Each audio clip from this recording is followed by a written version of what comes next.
अस्सलाम वालेकुम। आज हम डिस्कस करेंगे चैप्टर नंबर 2 के इम्पॉर्टेंट न्यूमेरिकल्स को। तो आज जो हमारा चैप्टर है वो थ्री स्टेट्स ऑफ मैटर है। तो स्टार्ट करते हैं। सबसे पहले हम क्वेश्चन नंबर 1 को डिस्कस करते हैं। इस सवाल के अंदर 1.40 DMQ की यूनिट किसकी होती है? वॉल्यूम की। और यहाँ पे बोल भी दिया गया है कि वॉल्यूम। तो 1.40 DMQ volume of gas measured at a temperature. Temperature भी हमें इस सवाल के अंदर गिवन है और प्रेशर भी दे दिया गया है। टोर के अंदर वैसे तो प्रेशर की काफ़ी यूनिट्स होती हैं, तो यहाँ पे टोर दिया गया है। और इसी तरह से हमारे पास मास भी दे दी गई है 2.273 ग्राम। और कैलकुलेट क्या करना है हमें? Molecular mass. सबसे पहले हम फार्मूलों को डिस्कस कर लेते हैं। एक हमारे पास फार्मूला होता है PV is equal to NRT। अब जाहिर सी बात है, प्रेशर, वॉल्यूम और टेम्परेचर हमें दिया हुआ है, तो यही फार्मूला इसमें लगेगा। और नंबर ऑफ मोल्स हमारे पास बराबर होता है mass upon molecular mass. N जो है यहाँ पे मैंने सबके बारे में बता दिया है और यूनिट भी लिख दी है कि कहाँ पर हमें कौन सी यूनिट फॉलो करनी है। प्रेशर की यूनिट ATM है, तो यहाँ पे टॉर में दिया हुआ है, तो इसका कन्वर्जन भी आपको पता होना चाहिए। 760 से डिवाइड करते हैं, डेटा बनाते हैं। वॉल्यूम हमारे पास कितना दे दिया है? 1.40 DMQ। इसी तरह से टेम्परेचर जो है वो हमारे पास कितना दे दिया गया है? 27 दिया था। तो उसको केल्विन में लाने के लिए हम क्या ऐड करते हैं? 273 ऐड करते हैं, तो 300 केल्विन आ जाएगा। प्रेशर जो है हमारे पास टोर में गिवन था, 760 से डिवाइड कर दिया, तो हमारे पास प्रेशर किस में कन्वर्ट हो गया? ATM के अंदर। इसी तरह से मास जो है वो हमारे पास 2.273 ग्राम दे दिया है। और R कांस्टेंट होता है, जनरल गैस कांस्टेंट है, इसकी वैल्यू 0.0821 है ATM और DM क्यूब के अंदर। रिक्वायर्ड में हमें क्या मालूम करना है? Molecular mass. हम क्या करते हैं? PV is equal to NRT होता है, तो यहाँ से हम N का फार्मूला निकाल लेते हैं। N किसके बराबर आ जाएगा? PV upon RT। इसको इक्वेशन 1 का नाम दे देते हैं। ठीक है, ये इक्वेशन हमारे पास 1 हो जाएगी। इसी तरह से हमारे पास N बराबर होता है मास अपॉन मॉलिक्यूलर मास के भी, क्योंकि N इज द मोल्स और नंबर ऑफ मोल्स का फार्मूला क्या होता है? Mass divide by molecular mass. तो दोनों को हम क्या कर देते हैं? एक दूसरे में पुट कर देते हैं। जब हम पुट करेंगे तो हमारा फार्मूला, इसको इक्वेशन 2 का नाम दे देते हैं। ठीक है, ये इक्वेशन 2 हो जाएगी। तो दोनों को हम जब कंपेयर करेंगे तो हमारे पास क्या आ जाएगा? N की जगह पे क्या आ जाएगा? मास अपॉन मॉलिक्यूलर मास। हमें मॉलिक्यूलर मास मालूम करना है, थोड़ी सी अरेंजमेंट कर लेते हैं। मास मल्टीप्लाई हो रहा था, नीचे जाके डिवाइड हो गया RT से। अब इसको घुमा लेते हैं, रेसिप्रोकल कर देते हैं, तो फार्मूला हो जाएगा हमारे पास mass multiply by RT divide by PV। Values put कर देते हैं। मास हमारे पास क्या थी? 2.273 और R की वैल्यू क्या थी? 0.0821। इसी तरह से टेम्परेचर की वैल्यू क्या थी? 300। प्रेशर हमारे पास जो था 1.18 और वॉल्यूम हमारे पास कितना था? 1.40। इन सबको मल्टीप्लाई डिवाइड करवाएंगे तो आंसर हमारे पास क्या आ जाएगा? 33.88। और यहाँ पे हम क्या लिखेंगे? AMU means atomic mass unit. तो ये सारी बातें आपको क्या पता होनी चाहिए? यहाँ पर इस न्यूमेरिकल से रिलेटेड पता होनी चाहिए। आगे की जानिब चलते हैं, एक और इम्पॉर्टेंट न्यूमेरिकल को डिस्कस करते हैं। न्यूमेरिकल नंबर 2 है ये।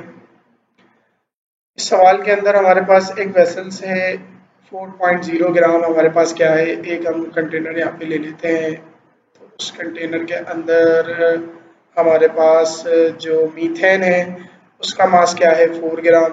ठीक है, इसी तरह से नाइट्रोजन जो है वो हमारे पास 1.8 ग्राम है।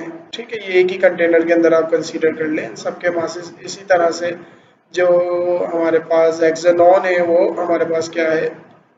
10 ग्राम। ये कुछ फार्मूले देख लेते हैं। मोल्स का फार्मूला पहले भी पढ़ चुके हैं हम। PV is equal to NRT हमने पहले भी डिस्कस कर लिया था। डेटा बना लेते हैं। वॉल्यूम हमारे पास कितना दे दिया? 12.5 DMQ। जो जिस कंटेनर में आपने इसको शिफ्ट किया है तो उसका हमारे पास वॉल्यूम क्या है? हमारे पास 12.5 है। तो मासेस इनके दे दिए, प्रेशर हमें मालूम करना है।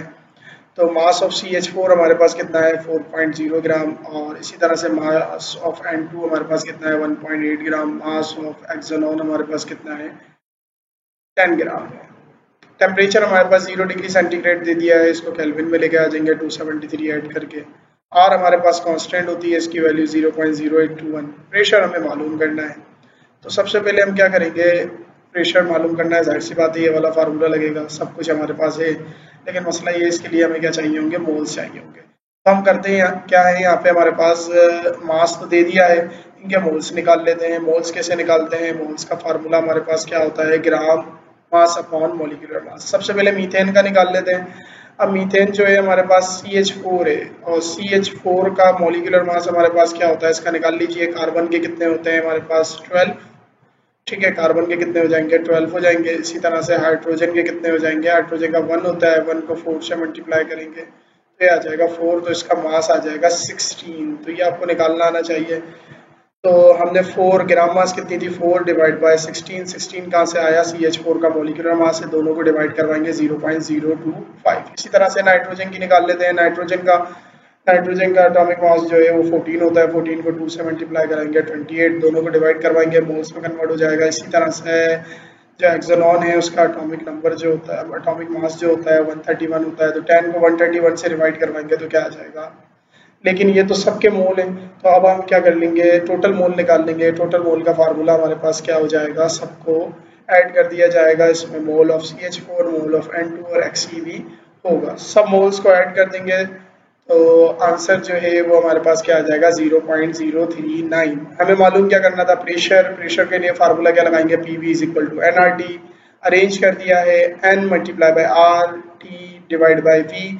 N की वैल्यू 0.039 है, इसी तरह से R की वैल्यू 0.0821 और टेम्परेचर क्या दे दिया है 273, और वॉल्यूम हमारे पास क्या गिवन है 12.5। इसको सॉल्व करेंगे तो आंसर क्या आ जाएगा हमारे पास 0.069 ATM, और क्योंकि प्रेशर की यूनिट क्या होती है, ATM होती है।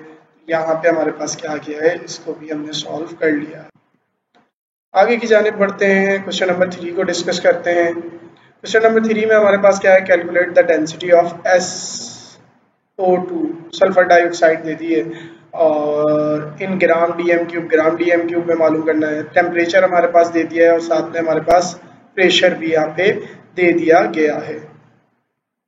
तो ये कुछ फार्मूले हैं जो मैंने लिख दिए हैं। डेंसिटी का फार्मूला क्या होता है, मास पर volume, PV is equal to NRT, ये पहले भी डिस्कस कर चुके हैं। यहाँ डेंसिटी नया है, डेंसिटी की यूनिट क्या होती है, ग्राम पर DM क्यूब होती है, और इसका फार्मूला क्या होता है, डेंसिटी का फार्मूला हमारे पास क्या होता है, मास पर वॉल्यूम। सॉल्व करते हैं, डेटा बना लेते हैं। टेम्परेचर हमारे पास कितना दिया हुआ था, यहाँ पर अगर हम देखें तो 25 डिग्री दिया हुआ था, 25 डिग्री में हम 273 ऐड कर देंगे तो ये केल्विन में आ जाएगा। इसी तरह से प्रेशर जो है हमारे पास टोर में था, तो टोर को ATM में लाने के लिए क्या करते हैं, 760 से डिवाइड करते हैं। R कांस्टेंट है हमारे पास। मॉलिक्यूलर मास निकाल लेंगे SO2 का, सल्फर के 32 होते हैं, इसी तरह से ऑक्सीजन के 16 होते हैं, तो 16 मल्टीप्लाई बाय 2, सल्फर के 32 थे तो 32 को 1 से मल्टीप्लाई करा, 32 प्लस 32 64 क्या आ जाएगा, इसका मास आ जाएगा। रिक्वायर्ड में मालूम क्या करना है, हमें डेंसिटी मालूम करनी है, और यहाँ पे हम फार्मूला क्या लगा देते हैं, PV is equal to NRT, लेकिन N किसके बराबर होता है, M अपॉन M।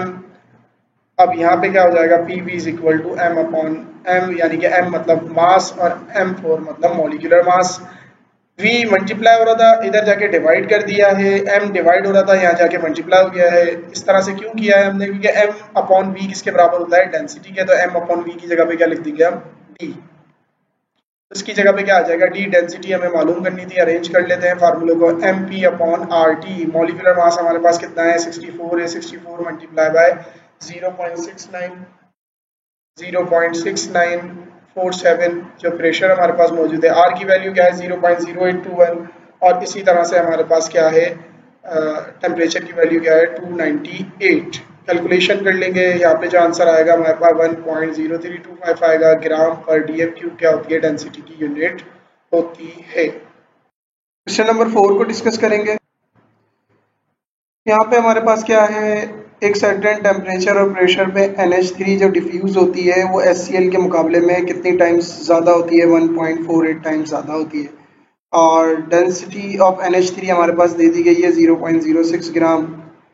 अच्छा जी, डिफ्यूजन क्या होता है ये थोड़ा सा आप जान लीजिए। जैसे फॉर एग्जांपल ये परफ्यूम की बोतल है, ठीक है, और यहाँ से आप गैस को रिलीज कर देते हैं, तो हर जो गैस जो होती है वो अपने हिसाब से क्या होती है, रूम में डिफ्यूज हो जाती है। डिफ्यूज मतलब फैलना। तो ये जैसे ही आप यहाँ से परफ्यूम से कोई सी भी गैस निकालेंगे तो ये काफ़ी तेज़ी से क्या हो जाएगी, रूम में या जहाँ भी आप निकाल रहे हैं वहाँ तेज़ी से हिल जाएगी। तो जो NH3 है वो डिफ्यूज होती है 1.48 टाइम्स ऑफ HCl। HCl से इतने गुना ज़्यादा ये क्या हो जाती है, डिफ्यूज हो जाती है। फार्मूला देख लीजिए, यहाँ पे ये फार्मूला लगाएंगे, D मीन्स डेंसिटी है और R मतलब क्या है, रेट ऑफ डिफ्यूजन है। ठीक है, ये बात आपको पता होनी चाहिए। और अब डेटा बना लेते हैं। यहाँ पे हमारे पास जो था, देखिए यहाँ पे हमारे पास दो चीज़ें हैं, एक NH3 है, ठीक है, और दूसरा हमारे पास क्या है, HCl है। ठीक है, या तो आप ऐसा करें, 1 2 नहीं कर रहे हैं तो इनको आपको लिखना पड़ेगा। तो मैंने क्या करा है, NH3 को 1 कंसीडर कर लिया है। ठीक है, यानी कि अगर इसका रेट होगा तो मैं क्या लिखूंगा, 1 लिखूंगा। और दूसरा हमारे पास कंपाउंड क्या है, HCl है, तो यहाँ 2 लिखा गया है। तो इसका मतलब क्या है, NH3 is 1.48 time of HCl। ठीक है, यही हमारे पास सवाल में गिवन था। अगर आप ये वाली लाइन देखें तो आपको ये बात समझ में आ जाएगी। अच्छा जी, डेंसिटी ऑफ NH3 हमारे पास दे दी है। NH3 की डेंसिटी कितनी है हमारे पास, 0.06 ग्राम पर लीटर। और रिक्वायर्ड में हमें क्या मालूम करनी है, डेंसिटी ऑफ HCl मालूम करनी है। सॉल्यूशन फार्मूला हमने लगा दिया है यहाँ पर। R1 की जगह पे क्या लिख देंगे, R1 की वैल्यू लिख देंगे, और इसी तरह R2 से R2 क्या हो जाएगा, कैंसिल आउट हो जाएगा।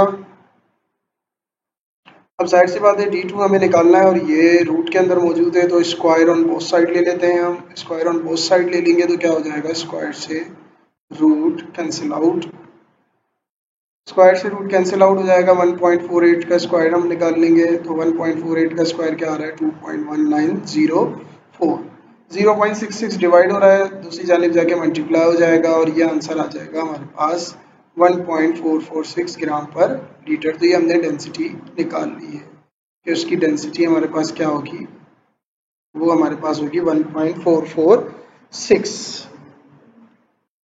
क्वेश्चन नंबर 5 को डिस्कस करते हैं। ये भी रेट ऑफ डिफ्यूजन का ही सवाल है। 16 ml ऑफ हाइड्रोजन जो है वो डिफ्यूज हो जाती है 30 सेकेंड में। What is the volume of sulphur dioxide will diffuse in same time. इसके भी मतलब 30 सेकेंड में ये भी डिफ्यूज हो जाती है। तो हमें क्या मालूम करना है, इसका वॉल्यूम मालूम करना है। अच्छा, हाइड्रोजन कितनी थी, 16 ml थी जो डिफ्यूज हो रही थी 30 सेकेंड में। SO2 भी 30 सेकेंड में डिफ्यूज हो रही है, लेकिन इसका वॉल्यूम क्या होगा ये हमें फाइंड आउट करना है। फार्मूले हमारे पास वही हैं जो हमने लास्ट टाइम डिस्कस करे थे। R क्या होता है, रेट ऑफ डिफ्यूजन। M क्या होता है हमारे पास, उस उधर हमने डेंसिटी यूज़ किया था फार्मूला। यहाँ पे हम क्या यूज़ कर रहे हैं, M1 M2 क्या होते हैं, दोनों मास होते हैं। डेटा बना लेते हैं। रेट ऑफ डिफ्यूजन, अब देखें यहाँ पे भी हमारे पास दो गैसेज हैं, एक हाइड्रोजन है। ठीक है, तो यहाँ से आप कंपेयर कर सकते हो दोनों को। अब SO2 को आप क्या कर लो, यानी कि हाइड्रोजन गैस को हम 1 कंसीडर कर लेंगे। ठीक है, ये हमारे लिए गैस 1 हो गई है और ये क्या हो गई है, गैस 2 हो गई है। तो T1 हमारे पास 30 सेकेंड दे दिया, T2 भी 30 सेकेंड दे दिया क्योंकि सेम टाइम में डिफ्यूज हो रही है। M1 जो है हमारे पास क्या दे दिया गया है, M1 जो है हमारे पास 16, M1 से मुराद हमारे पास क्या है, mass of hydrogen. Mass of hydrogen हमारे पास क्या हो जाएगा, अगर इसका हम मास निकालेंगे तो 2 आएगा। इसी तरह से सल्फर डाइऑक्साइड का निकालेंगे तो वो क्या आएगा, 64। कैसे सल्फर के होते हैं 32, ऑक्सीजन के 16, 16 मल्टीप्लाई बाय 2, 32 प्लस 32 क्या आ जाएगा, 64। इसी तरह से V1 जो है यानी कि हाइड्रोजन का वॉल्यूम हमें दे दिया गया है 16 ml, और हमें मालूम क्या करना है, V2 सल्फर डाइऑक्साइड का वॉल्यूम मालूम करना है। सॉल्यूशन फार्मूला हमने पुट कर दिया है, तो यहाँ पे हम क्या लगा देंगे, रेट ऑफ डिफ्यूजन का फार्मूला लगा देंगे। रेट ऑफ डिफ्यूजन का फार्मूला होता है V1 upon T1। What is V1, V1 is the volume of hydrogen और V2 is the volume of sulphur dioxide. ठीक है, यहाँ पे हमने पुट कर दिया है, 4 वैल्यूज हो जाती है। रूल हमें पता होनी चाहिए, नीचे वाली रेसिप्रोकल करके लिख देंगे। वैल्यूज पुट कर देते हैं, सारी वैल्यूज हमने पुट कर दी है। V1 क्या था 16, T1 क्या था 30, T2 क्या था 30, V2 हमें मालूम करना है। M2 की जगह पे 64 आ जाएगा, ये इससे कैंसिल आउट हो जाएगा, 32 आ जाएगा यहाँ पर। 30 से 30 इसी तरह से कैंसिल आउट हो जाएगा, तो ये हो जाएगा 16 upon V2 under root 32। Under root 32 किसके इक्वल होता है, 5.65 के रूट निकाल लेंगे। ये डिवाइड हो रहा है, इधर जाके मल्टीप्लाई, और ये मल्टीप्लाई हो रहा है, इधर आके डिवाइड हो जाएगा, तो वैल्यू बन जाएगी 16 डिवाइड बाय 5.656। तो वॉल्यूम हम कैलकुलेट कर लेंगे, वॉल्यूम आ गया हमारे पास 2.82 ml और मैं पहले भी आपको बता चुका हूँ ml और जो है ml इक्वल होता है सेंटीमीटर क्यूब के। अगर सेंटीमीटर क्यूब की बात कर रहा है या ml की बात कर रहे हैं तो एक ही बात है। इसी तरह से dm क्यूब जो होता है वो हमारे पास बराबर होता है किसके, लीटर के। तो dm क्यूब मीन्स लीटर, एक ही चीज़ें हैं दोनों। ये आप बात जहन में रखिएगा ताकि आगे आपके काम आएगी। क्वेश्चन नंबर 6 को डिस्कस करेंगे। ये एक नए किस्म का न्यूमेरिकल है। वॉल्यूम हमारे पास सेंटीमीटर क्यूब वॉल्यूम की यूनिट होती है। H2 का हमारे पास दे दिया है।